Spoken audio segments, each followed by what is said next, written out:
Now, and this one is to do with the turmoil within the Congress party. Now, Ashok Gehlot has written a letter to Congress's interim president Sonia Gandhi, wherein he has said that he is hurt by all that has happened. This is a letter that Gehlot has written to Sonia Gandhi, where he, in his defense, goes on to say that he is deeply hurt by how the state of affairs really is currently.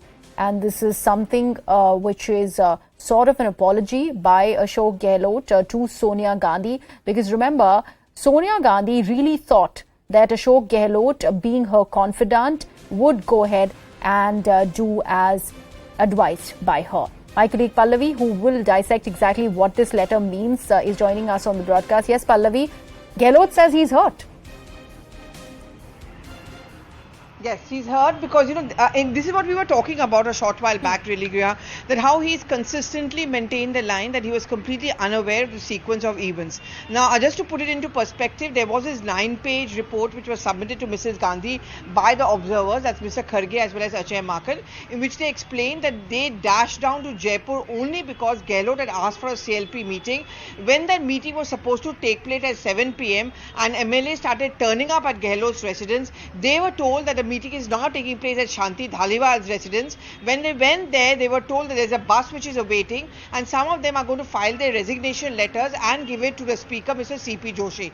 And then we saw what had happened. So consistently, the line which has been maintained by Mr. Gehlot has that I was completely unaware. In fact, interestingly, sources close to him also say that Mr. Gehlot also conveyed this to a top leadership, that his phone was on very poor network. So he was completely unaware. He was not in touch with his MLAs, and therefore to even allege that he was in the know and aware of what the MLAs were doing is absolutely wrong, especially with those 3 show cause notices which have been given. Another very quick point, why was no show cause notice given to Mr. Ashok Gehlot? The main reason is because nowhere has Gehlot ever said that he was aware. Having taken a position that he was completely in the dark and MLAs were doing what they were doing without informing him, certainly no action could have been taken against him. That's what top Congress sources are telling us. In that meeting, which is just about to end in a short while from now, I'm being told, this is exactly the main points what has been conveyed by him to Mrs. Gandhi, and of course leaving the final decision to her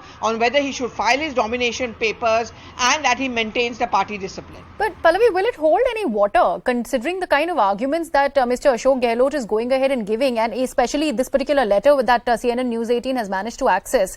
We also know that, Sonia Gandhi never really thought that Ashok Gehlot would not go ahead and adhere to what she is advising because of the close confidant that he has always been of Sonia Gandhi's. So what is the word there when it comes to giving that clean chit to Mr. Gehlot?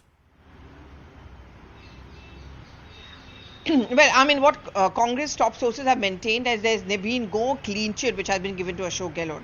Not holding him responsible doesn't mean that he has been given a clean chit. We keep on drawing parallels to what the Congress party did in Punjab, but here's the main difference, and which is something which I spoke about a short while back.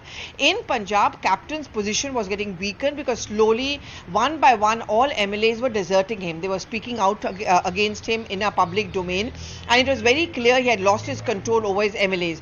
Now, in the case of Rajasthan, that is Pallavi, I'm afraid